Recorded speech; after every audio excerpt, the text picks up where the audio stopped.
Jerman tengah bersiap untuk menggelar pemilu dini pada Maret 2025 setelah Kanselir Olaf Scholz membubarkan koalisi pemerintahannya dan merencanakan pemungutan suara kepercayaan yang akan diadakan pada Januari mendatang. Langkah ini ditempuh setelah Partai Liberal Pro-Bisnis Free Democrats atau FDP menarik diri dari koalisi tiga partai yang menjadi akhir dari pemerintahan Scholz. Pemungutan suara kepercayaan yang direncanakan Scholz pada 15 Januari kemungkinan besar akan berakhir dengan kekalahan, yang kemudian akan membuka jalan bagi pemilu pada bulan Maret. Scholz mengambil keputusan ini setelah pecahnya koalisi yang terdiri dari partainya, Social Democrats atau SPD, FDP, dan Partai Hijau yang telah memerintah sejak 2021.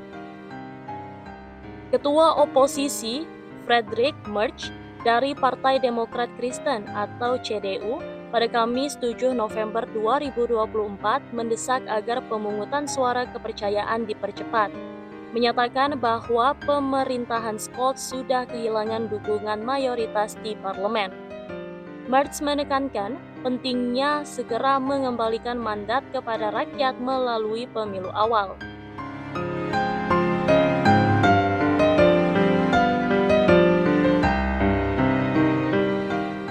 Koalisi yang dibentuk pada akhir 2021 dengan tujuan memodernisasi Jerman kini terpecah akibat ketidakcocokan kebijakan ekonomi di tengah krisis nasional seperti perang di Ukraina, ketegangan di Timur Tengah, dan masalah migrasi ilegal.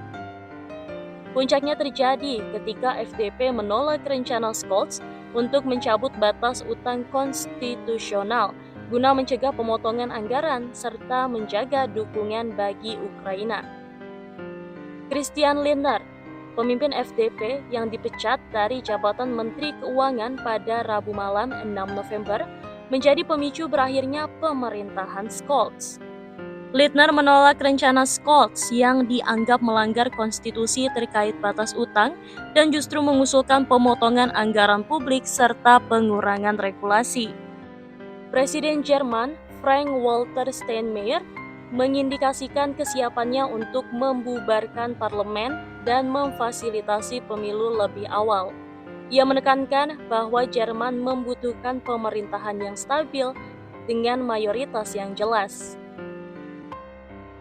Setelah pemungutan suara kepercayaan pada Januari, jika Scholz kalah, Steinmeier memiliki waktu 3 minggu untuk membubarkan parlemen.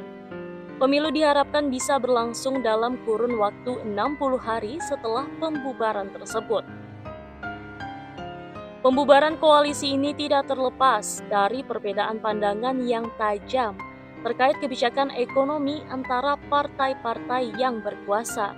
Scholz bersama Partai Hijau mendorong pengeluaran pemerintah yang lebih besar, termasuk usulan untuk membatasi biaya energi bagi perusahaan dan mempertahankan bantuan bagi Ukraina. Sementara itu, FDP menekankan perlunya pengurangan pajak, pemotongan anggaran, dan perlambatan transisi ke ekonomi karbon netral. Scholz membela langkahnya untuk mendorong kebijakan fiskal yang lebih fleksibel sebagai upaya menyelamatkan ekonomi Jerman yang saat ini mengalami konstruksi. Ia juga menuduh Lindner lebih mementingkan kepentingan partainya sendiri dibandingkan kepentingan nasional. Terlepas dari situasi politik yang semakin memanas, pemerintahan sementara yang kini hanya terdiri dari SPD dan Partai Hijau bertekad untuk tetap menjalankan tugas mereka hingga pemilu diadakan. Wakil Kanselir dari Partai Hijau, Robert Habeck, menegaskan bahwa pemerintah masih berfungsi dan akan memenuhi tanggung jawabnya hingga akhir. Krisis politik ini berlangsung di tengah meningkatnya dukungan terhadap partai sayap kanan Alternative for Deutschland atau AfD yang dipicu oleh meningkatnya kekhawatiran masyarakat atas migrasi ilegal dan ekonomi yang melemah. Tantangan lain yang harus dihadapi pemerintahan Jerman selanjutnya adalah perbaikan infrastruktur yang menua serta daya saing ekonomi yang semakin terancam oleh persaingan dari Cina. Para analis memandang bahwa pemilu dini ini bisa menjadi solusi untuk mengakhiri kebuntuan politik dan membawa arah kebijakan yang lebih jelas bagi Jerman.